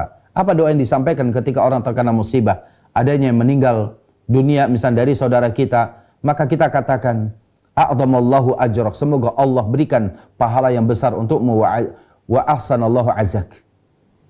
Semoga Allah Subhanahu wa ta'ala perbaiki keadaan-keadaan kita. Pulihkan keadaan-keadaan kita. Ya, maka ketika kita menjadikan setiap musibah itu peluang untuk mendapatkan pahala, maka ini adalah salah satu cara kita, Allah Subhanahu wa ta'ala memberikan apa? Memberikan kesabaran dalam diri kita. Jadikan setiap musibah itu peluang untuk meraih pahala yang besar, yang kemudian peluang untuk meningkatkan derajat kita. Kenapa? Karena Allah Jalla wa Ala berfirman, alladzi khalaqal mauta wal hayata liyabluwakum ayyukum ahsanu amala. Dialah Allah alladzi khalaqal maut, yang telah menciptakan kematian, wal hayat, dan juga kehidupan, liyabluwakum ayyukum ahsanu amala, untuk menguji kalian. Jadi musibah ini adalah ujian bagi kita untuk mencari apakah kita amalnya paling baik atau tidak. Kemudian poin berikutnya, ya, dalam masalah sabar musibah ini adalah yang terkena musibah ini bukan kita saja. Ini harus kita ingat. Yang mendapatkan musibah di atas muka bumi ini bukan kita saja. Orang-orang yang memiliki kemuliaan sebelumnya, bahkan raja, bahkan pimpinan sebuah negara misalkan, para menteri, tentara, kemudian polisi, siapa saja, hatta para dokter, yang mereka atas izin Allah Subhanahu wa ta'ala, atas ilmu yang Allah amanahkan kepada para dokter pun mati. Para dokter pun tidak lepas dari kematian. Padahal di samping tempat tidurnya adalah ruangan pengobatan. Di lemari mereka obat-obat juga bertengger banyak di situ. Pun kematian tetap datang kepada para dokter tersebut. Ini menandakan bahwa yang mendapatkan musibah itu bukan kita saja. Kita jangan sampai kemudian sebagaimana diriwayatkan dalam sebuah riwayat ketika Rasulullah SAW melewati pekuburan, ya, melewati di sisi kuburan ada seorang wanita yang tengah menangis terseduh-seduh, begitu hebatnya tangisan wanita tersebut sampai dia niyaha meratapinya. Lalu kemudian Rasulullah SAW datang kepada wanita ini dengan mengatakan, ittaqillah, bertakwalah kamu kepada Allah, wal tasbiri, ya, dan juga bersabar. Isbiri wattaqillah, bersabarlah kamu, isbiri wattaqillah, bersabarlah kamu dan juga apa? Bertakwalah kamu kepada Allah Subhanahu wa taala. Apa kata wanita ini? Ilaika anni, peduli apa kamu denganku? Innaka lam tusab bi musibati, sesungguhnya kamu belum mendapatkan musibah sebagaimana yang aku alami. Tidaklah kita tidak mau seperti yang telah dijelaskan dalam riwayat ini, bahwa seakan-akan bahwa musibah yang telah menimpa kita itu hanya kita sendiri, orang lain tidak terkena musibah. Wallahi, musibah kematian telah dilakukan atau telah dialami oleh orang-orang sebelum kita. Bahkan orang-orang yang mulia, orang punya jabatan, orang yang punya harta, semuanya juga akan mati. Maka dari sini kemudian kita bersabar. Ya. Kemudian berikutnya, kita di bumi ini, Allah Subhanahu wa taala di atas arsy-Nya, Allah melihat musibah yang ada pada diri kita. Allah melihat kita. Jadi jangan pernah kita mengatakan bahwa Allah Subhanahu wa taala tidak memperhatikan kita, tidak peduli kepada kita. Bisa jadi bentuk kasih sayang Allah kepada kita adalah ketika musibah itu disampaikan kepada kita. Banyak cara Allah Subhanahu wa taala memperbaiki keadaan kita. Banyak cara Allah Subhanahu wa taala memperbaiki keadaan hambanya di atas muka bumi ini. Dengan musibah yang ada, membuat orang itu liyabluwakum ayyukum ahsanu amala. Inilah beberapa tips agar kita bisa bersabar pada setiap musibah yang menimpa kita. Allah taala a'lam. Ya, baik. Ada telepon masuk. Assalamualaikum.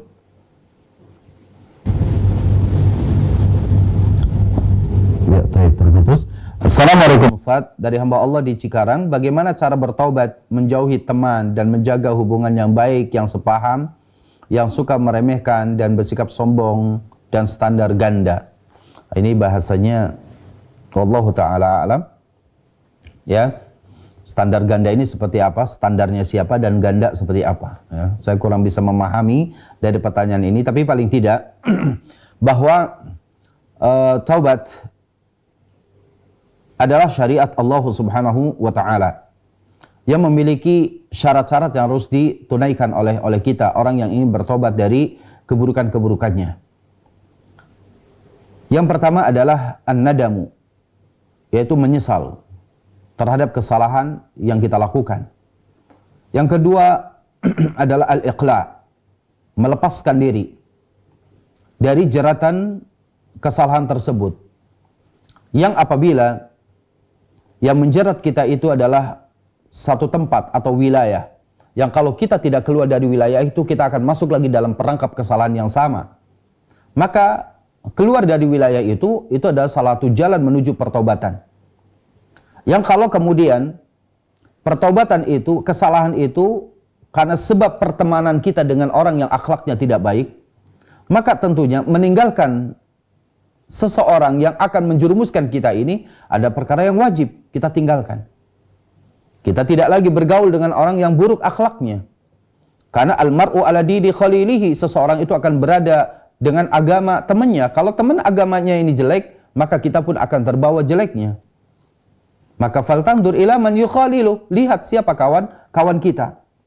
Ya, untuk itulah bahwa apabila ya syarat yang kedua al-iqla, melepaskan diri dari kesalahan tersebut, dari dosa tersebut, kita lihat kesalahannya dari apa? Dari lingkungan, yaitu tempat tinggal kita misalkan, maka apa? Pindah dari tempat tersebut. Ini sebagai bentuk pertobatan kita. Atau kita tinggalkan kalau memang kesalahan itu karena jeratan-jeratan kawan-kawannya.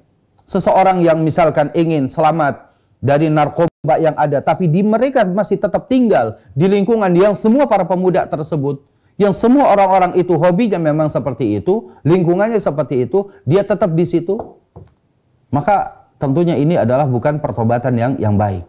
Dia tinggalkan wilayah tersebut. Kemudian yang ketiga, berazam yang kuat untuk tidak mengulangi dari kesalahan yang sama, memiliki tekad yang kuat untuk tidak mengulangi perbuatan yang sama. Adapun ketika keadaan seperti itu, kemudian orang itu menyepelekan kita, ya, misal mengatakan sok suci ataupun sok pengen bersih dan yang lain-lain, maka apa? Wa idza khatabahumul jahiluna qalu salama. Atau Allah Subhanahu wa taala, apabila orang-orang yang jahil tadi mengatakan sesuatu kepada kita yang menurut kita, saya ingin memperbaiki diri, ya, saya ingin menjadi baik, lalu kemudian mereka mencemooh kita, mereka meremehkan kita, ya udah kita ucapkan salam kepada mereka. Artinya apa? Jangan benci mereka, tapi cukup tinggalkan saja, dan kita ingin, ya, menjadi saleh, kita ingin menjadi baik. Allah taala a'la wa a'lam. Baik, assalamualaikum. Waalaikumsalam.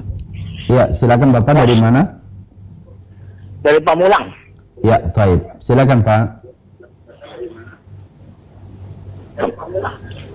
Ya, silakan. Begini Pak Ustadz, itu tadi generasi para sahabat, Ya. kan keislaman dan keimanannya tidak diragukan lagi Pak Ustadz. Baik.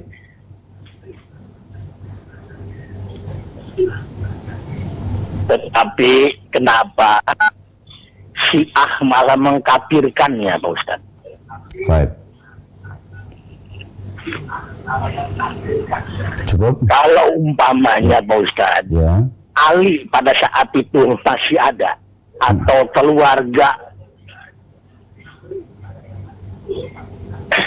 keluarganya Hasan Husain masih ada, Ya. kenapa membiarkan itu Syiah hidup seperti itu Pak, mengkafirkan para sahabat? Baik. Bagaimana pendapat Pak Ustadz ya? Mohon tausiahnya Pak Ustadz. Ya. Pak Rusyan Pamulang Pak. Baik. Oh, Masya Allah, Pak Rusyan, ya. Semoga antum Allah sehatkan Pak Rusyan, Masya Allah.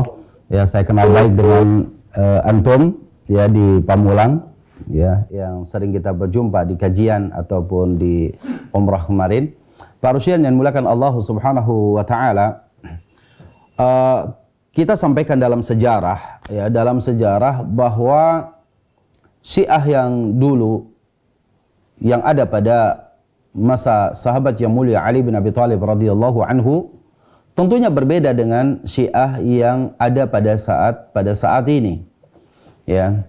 Syiah yang dulu adalah orang-orang yang pembelaan kepada sahabat yang mulia Ali bin Abi Thalib radhiyallahu anhu sebagai seorang khalifah pada masa itu yang akidahnya masih lurus.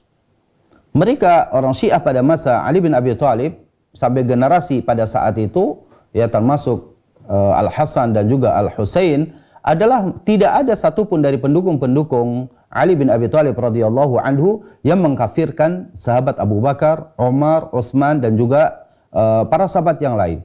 Tidak pernah ada riwayat yang sampai kepada kita bahwa Ali bin Abi Thalib membiarkan pendukungnya mengkafirkan Abu Bakar, Umar, Utsman dan lainnya. Ya, tidak ada. Untuk itulah sebenarnya penyebutan Syiah untuk orang-orang yang saat ini mereka menisbatkan dirinya kepada Syiah ini sebenarnya penyebutan yang tidak tepat. Ya, penyebutan yang tidak tepat. Ya. Dari beberapa sisi, pertama juga dari sisi akidah. Ya, dari sisi akidahnya, bahwasanya Syiah yang terdahulu pada masa Ali bin Abi Thalib radhiyallahu anhu, ya, ini adalah akidah yang mengikuti sunnah Rasulullah sallallahu alaihi wasallam, yang kemudian mereka juga memuliakan ahlul bait. Ya, mereka mengimani seluruh apa yang terjadi itu ya adalah bagian daripada sebuah upaya untuk meninggikan kalimat Allah Subhanahu wa taala, yang berbeda dengan kemudian mereka-mereka yang saat ini menisbatkan diri mereka kepada Syiah. Penisbatan mereka kepada Syiah yang mulia dulu pada masa Ali bin Abi Thalib adalah bentuk taqiyah, yaitu apa? Bentuk kemunafikan yang ada pada mereka, sebagaimana yang dilakukan oleh Rafidhah laknatullahi alaih dan juga dengan sekte-sekte yang ada pada masa sekarang ini. Ya, maka kita katakan bahwa orang-orang yang sekarang itu lebih jelas kekufurannya, lebih jelas penyimpangannya dari agama yang pernah dilakukan oleh sahabat yang mulia Ali bin Abi Thalib dan juga ahlul baitnya dari Al-Hasan, Al-Husain dan yang lainnya. Untuk itulah nanti akan sejarah berulang, ya, bagaimana kemudian kita nampak sekali ya sejarah Rafidhah itu dari mana. Kemudian sekte-sekte yang ada yang sesat dan menyesatkan saat ini itu mereka bersumber dari mana. Itu kalau ditelusuri jalurnya akan terputus, tidak sampai kepada Al-Hasan atau tidak sampai kepada Al-Husain. Maka mereka yang dilakukan, kesesatan yang mereka lakukan sekarang ini itu adalah upaya mereka untuk menutup-nutupi keburukan mereka dengan menisbatkan diri mereka kepada Syiah atau pada kalimat Syiah. Yang lebih cocok kita katakan bahwa agama yang ada di sebagian mereka adalah bukan Syiah tapi itu Rafidhah langsung, atau agama Qudsi atau agama misalkan ya Nusairi ataupun yang lainnya. Kita tidak bisa menisbatkan mereka ke dalam Islam atau tidak bisa menisbatkan di mereka kepada Syiah.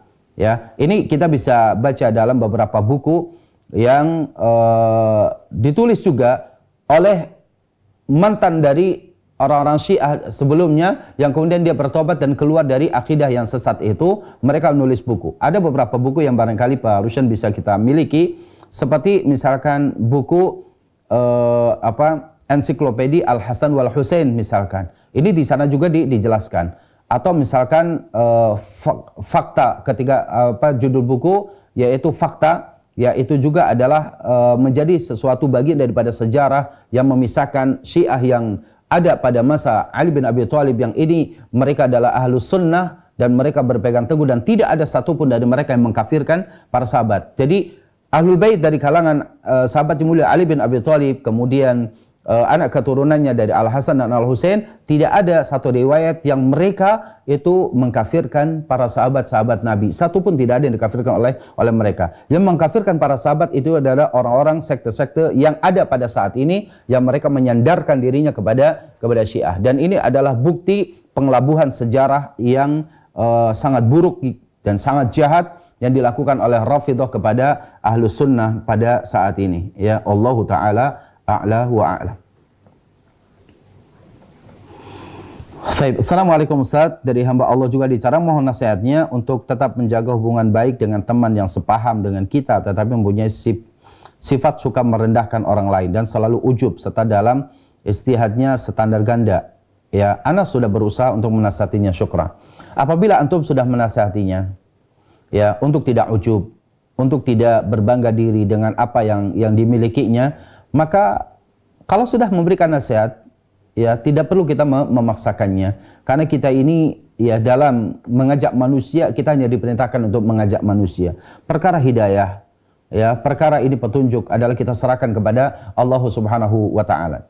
Jangankan kita ikhwatal iman, ya jangankan kita yang masih sangat banyak sekali kekurangan-kekurangan yang ada. Rasulullah sallallahu alaihi wasallam memiliki keinginan yang sangat kuat agar pamannya Abu Thalib mendapatkan hidayah Islam, tapi Allah Subhanahu wa taala tidak menghendakinya dan Allah mengatakan innaka la tahdi man ahbabta walakinallaha yahdi man yasha. Sesungguhnya engkau Muhammad ya bukanlah pemberi hidayah kepada orang yang engkau cintai, tapi Allah Subhanahu wa taala memberikan hidayah tersebut. Maknanya adalah apa? Kita diperintahkan untuk menyampaikan.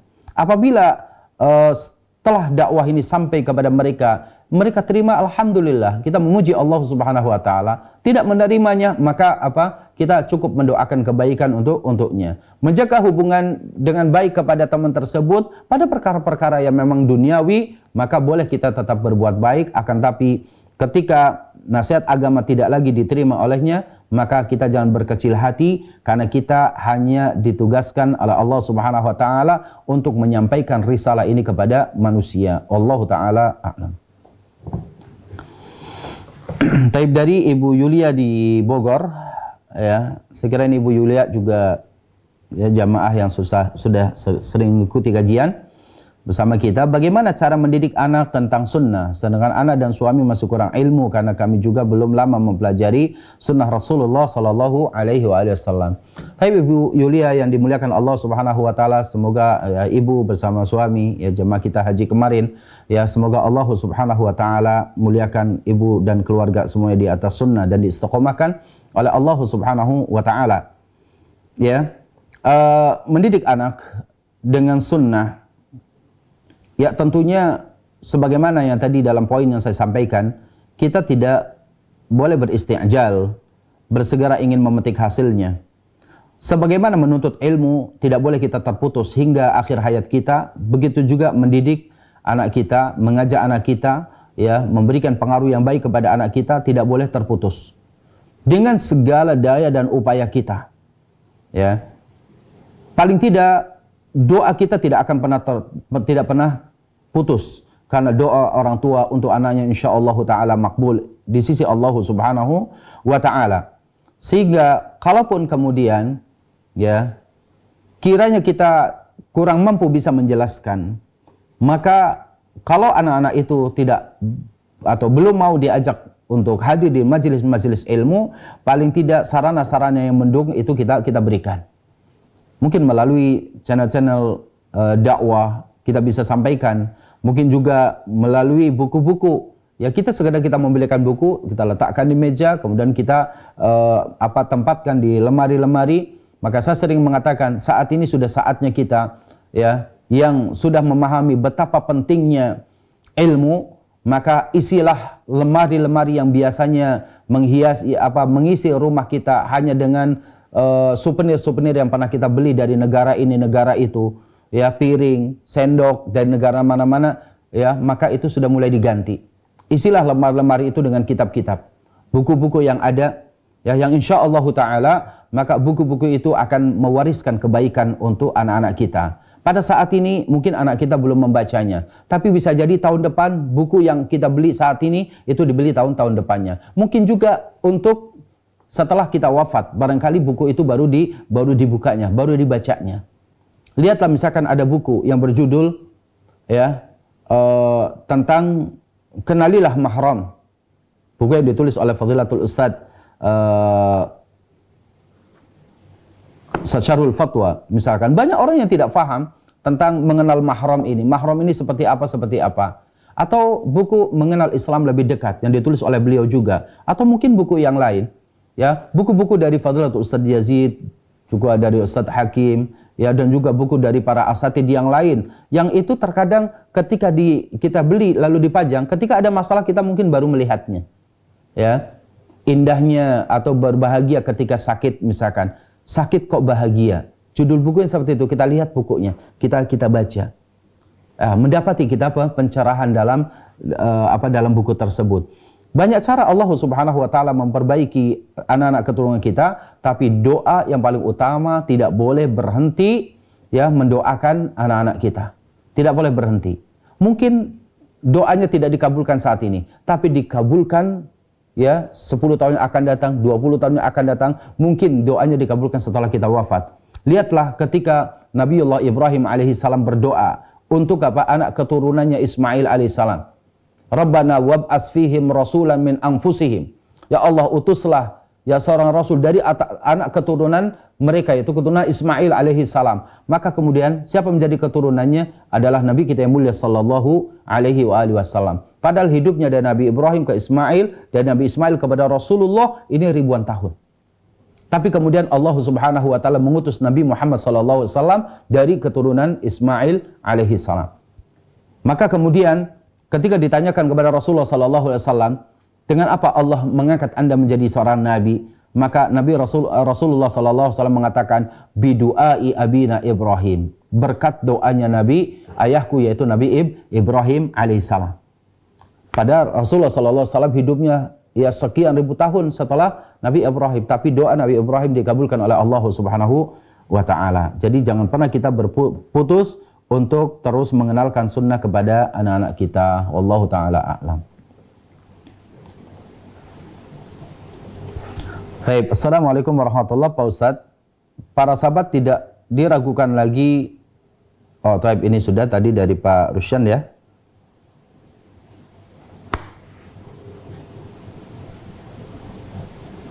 Taib, assalamualaikum. Pertanyaan ini, saya hamba Allah dari Kintab, Kalimantan Selatan, mau tanya. Ya, sekarang pemerintah lagi gencar-gencarnya yang menggaungkan cinta NKRI. Kalau cinta NKRI berarti harus cinta kepada kebudayaan. Sedang negara kita sangat banyak kebudayaan dan adat istiadat yang cenderung tidak sama dengan ajaran syar'i. Bagaimana kita harus berbuat dan menyikapinya? Mohon pencerahannya. Ini pertanyaan sangat baik saya kira, dan ini juga harus membuka mata kita semuanya. Mata kita semuanya. Pertanyaan ini perlu saya jawab karena ini ada kesalahpahaman cara pandang yang menurut kita dalam berbangsa dan bernegara ini adalah sebuah kekeliruan yang luar biasa. Diketahui, ya, hendaklah diketahui oleh kita semuanya, ya, termasuk para pejabat yang barangkali risalah ini sampai kepada mereka.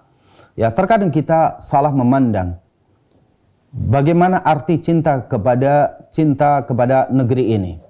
Sebagian mereka mengatakan bahwa cinta kepada negeri ini diwujudkan dalam upacara bendera. Sebagian mereka mengatakan cinta kepada tanah air ini dengan mengibarkan bendera. Satu rumah di negeri Indonesia ini yang tidak mengibarkan bendera merah putih pada 17-an dianggap orang itu tidak cinta kepada tanah air. Sebagian mereka mengatakan bahwa cinta tanah air semua warganya harus menghafal ya lagu Indonesia Raya. Sebagian mereka lagi ya harus cinta kepada budaya-budaya yang ada. Ya. Apakah budaya itu kemudian menyelisihi agama, bahkan menyelisihi Pancasila yang itu dianut sebagai dasar daripada negara ini misalkan. Ya. Justru kita saat ini kita melihat bahwa sebenarnya juga dari pemangku jabatan yang ada di negeri ini, banyak kita katakan juga tidak cinta kepada tanah air. Saya terkadang kalau pas kita ya, mungkin antum bisa melihat kalau bepergian ke luar negeri ini, kita pengen mendapati pesawat kita itu dikenal ya sebagai pesawat Indonesia Airlines. Kita pengen seperti itu. Nama Indonesianya dimunculkan besar. Ya, sebagaimana kita dapati negara-negara lain juga menggunakan seperti itu. Malaysia Airlines, Singapore Airlines, Brunei Airlines, sampai negara yang kecil misalkan. Misalkan Egypt Air, Saudi Airlines, ataupun yang lainnya. Negara dimunculkan di situ. Ini Indonesia Garuda. Garuda. Dan terkadang kita bangga dengan itu. Ini salah satu contoh. Ya, ini salah satu contoh. Mungkin ini juga bisa kritikan. Terkadang kita dapati negara lain kalau bepergian itu travel-travel yang ada selalu mencantumkan lambang bendera tersebut itu ada di tas mereka, ada di koper mereka, ataupun di yang lain-lainnya. Itu seluruh negara-negara seperti itu. Indonesia enggak. Sedikit satu dua dari travel yang ada. Ya. Atau mungkin juga ya dalam hal yang sering menjadi kebanggaan dari negeri ini kepada masyarakat dunia. Ya. Terkadang kalau misalkan standar orang untuk cinta tanah air itu harus dengan menghafalkan Pancasila, Undang-Undang Dasar 45 atau yang lainnya, kita lihat misalkan apakah ya seluruh mahasiswa kita, bahkan barangkali mahasiswa Universitas Pancasila yang ada, seluruh mahasiswanya hafal Pancasila itu sendiri? Ya, saya kira juga ini tidak. Jadi cara pandang yang keliru ini ya kiranya itu harus dibuka kembali, bahwa salah satu bentuk cinta tanah air seorang warga negara Indonesia itu adalah ketika menjalankan agama ini sesuai dengan ajaran agamanya. Memberesi akidah umat ini. Kalau seorang muslim dia memiliki akidah yang benar, menjalankan keyakinannya dengan benar, maka apa? Negeri ini juga aman. Barangkali dari sejarah Indonesia yang ada dari sebelum kemerdekaan, kita dapati bahwa yang memerdekakan negeri ini juga kebanyakan juga adalah mereka yang tokoh-tokoh agama yang agama Islam yang hak ini. Para pahlawan-pahlawan kita misalkan. Mereka telah banyak berjasa untuk apa? Untuk negeri ini. Yang mereka berusaha mengajarkan agama kepada umat ini. Jadi cinta tanah air bentuknya banyak. Ya, bentuknya banyak. Ada yang memang dia mencintai tanah air ini dengan apa? Dengan mendidik umat dan masyarakat untuk beragama dengan sebaik-baiknya, mendidik mereka agama akidah yang hak, mendidik umat ini untuk beribadah kepada Allah dengan benar, memiliki akhlak yang mulia, ya. Dan mereka para orang-orang yang aktif dalam dakwah Islam, saya kira adalah mereka orang yang perlu diberikan apresiasi untuk kecintaan kepada negeri ini.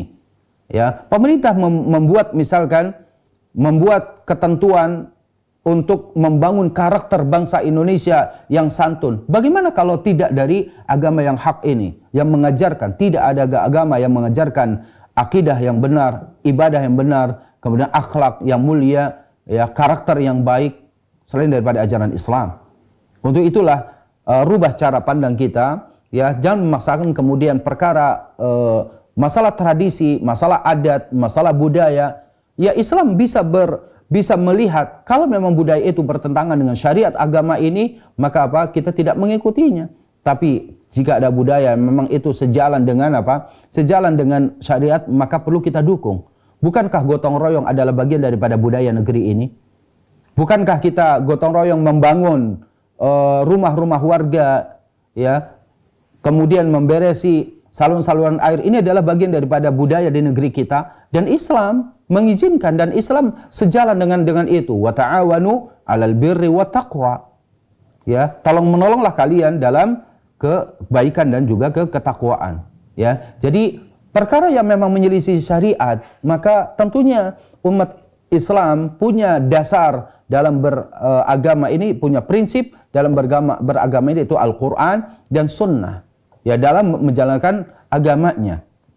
Sesuatu yang memang berkaitan dengan budaya, selama itu tidak bertentangan dengan nas-nas Al-Quran dan Sunnah, maka seorang Muslim bisa mendukungnya dan juga bisa menjalankannya. Tapi ketika hal itu bertentangan dengan ketentuan Allah dan Rasulnya, maka Allah dan Rasulnya harus lebih diikuti oleh kita. La ta'ata li makhlukin fi ma'siyatil khaliq. Tidak ada ketaatan kepada makhluk dalam rangka bermaksiat kepada Allah Subhanahu wa ta'ala. Semoga hal ini menutup perjumpaan kita di pagi hari ini, dan semoga Allah Subhanahu wa ta'ala berikan kebaikan kepada kita, ya, dan juga berikan keistiqomahan kepada kita agar kita ini bisa beragama dengan sebaik-baiknya di negeri yang insya Allah mayoritas kaum muslimin, ya, mayoritas kaum muslimin, yang banyak umat-umat lain merasa iri dengan negeri ini, umat Islam yang begitu banyaknya, tapi kita ingin umat Islam ini berkualitas di negeri kita ini. Aqulu qouli hadza wa astaghfirullah li wa lakum. Subhanakallahumma bihamdik asyhadu an la ilaha illa anta astaghfiruka wa atubu ilaik. Wassalamualaikum warahmatullahi wabarakatuh.